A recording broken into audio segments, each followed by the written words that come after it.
নমস্কাৰ বন্ধু বান্ধৱীসকল, আপোনালোকে ভিডিঅ' থাম্বনেইলটো দেখি বেহাৰবাৰী আউটপোষ্টৰ কি হ'ব গৈ আছে আপোনালোকে ভিডিঅ'টো প্ৰথমৰ পৰা শেষলৈকে সম্পূৰ্ণকৈ চাওক। সকলো কথা গম পাব, বুজি পাব। বেহাৰবাৰী আউটপোষ্টৰ ৰেগুলাৰ দৰ্শকসকলে বেহাৰবাৰী আউটপোষ্টৰ আগতে মণিবৌ, সুস্মিতা বা আৰু জবা বা আৰু উকিল মেডামো অভিনয় কৰিছিলে, কিন্তু বৰ্তমান সময়ত তেওঁলোকে অভিনয় কৰিবলৈ এৰিলে। কিয় এৰিলে সকলোৱে নাজানে, তাক আমি ক'বলৈ চেষ্টা কৰিম। সম্পূৰ্ণকৈ ভিডিঅ'টো চাই থাকিব আৰু বেহাৰবাৰী আউটপোষ্টৰ চাই ভাল পোৱাসকলে প্লিজ লাইক এটা কৰি দিব, আৰু নতুন যদি কোনোবা আহিছে প্লিজ আপোনালোকে ছাবস্ক্ৰাইব কৰি ল'ব।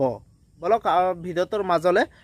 আৰু বহুকেইটা ভিডিঅ'টো আপোনালোকক জনাইছোঁ মণিবৌয়ে কিয় বেহাৰবাৰী আউটপোষ্ট এৰিলে, কিয় মণিবৌয়ে বেহাৰবাৰী আউটপোষ্ট এৰিলে। আকৌ এবাৰ কৈ দিছোঁ, মণিবৌয়ে কিয় বেহাৰবাৰী আউটপোষ্ট এৰিলে। মণিবৌয়ে থিয়েটাৰত সোমালে, যাৰ পিছত বেহাৰবাৰী আউটপোষ্টৰ অভিনয় কৰিবলৈ সময় মিলাবলৈ নোৱাৰিলে, সেইবাবে বেহাৰবাৰী আউটপোষ্ট অভিনয় কৰিবলৈ এৰিলে।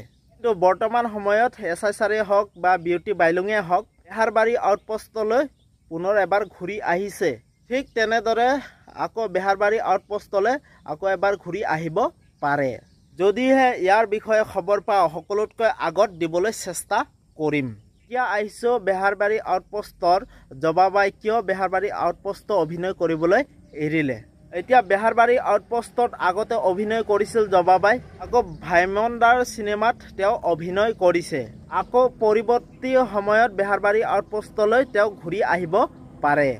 আৰু সুস্মিতা বা বেহাৰবাৰী আউটপোষ্টত তেওঁ বিয়া হোৱাৰ পিছৰে পৰা তেওঁ বেহাৰবাৰী আউটপোষ্ট অভিনয় কৰিবলৈ এৰিলে। এই অভিনেতা অভিনেত্ৰীসকলে আকৌ বেহাৰবাৰী আউটপোষ্টৰ ঘূৰি আহিব লাগে নালাগে প্লিজ কমেণ্ট বক্সত কমেণ্ট কৰি জনাব। SSR আৰু বিউটি বাইৰ দৰে আকৌ বেহাৰবাৰী আউটপোষ্টলৈ ঘূৰি আহিব লাগে, তেতিয়া বেহাৰবাৰী আউটপোষ্টটো চাই কেনেকুৱা লাগিব প্লিজ আপোনালোকে কমেণ্ট এটা কৰি জনাব। সেইটো কাৰণে মই এই ভিডিঅ'টো বনালোঁ। তো ঠিক আছে, বাই বাই। নতুন এটা ভিডিঅ' আপোনালোকক পাম। তো